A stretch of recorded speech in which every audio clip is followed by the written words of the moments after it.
Matteus 5 vers 1 en 2. En toe hy die skare sien, het hy op die berg geklim.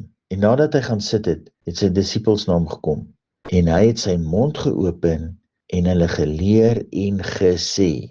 Om met God te wandel is om Jesus te volg. Jesus begin die weg in die Christusorde openbaar in sy openingsrede in die bergpredikasie. Salig is die wat. Die oomblik toe Jesus sy mond oopgemaak het op daardie dag van die bergpredikasie, toe proklameer Jesus die konstitusie van die koninkryk van God.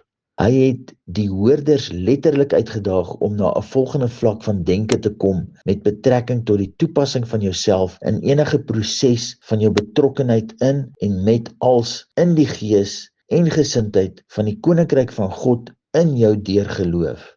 Elke dag in ons lewens is daar insidente.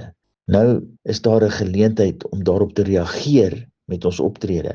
Vir die gelowige lê daar 'n saligheid voor wanneer hy kies om volgens jou Christus natuur op te tree in plaas van jou adamitiese natuur. Ek sê weer, die resultaat van die konstitusie van die koninkryk van God is om by Vader God se saligheid ingekoppel te wees. Goddelike saligheid te midde van enige saak.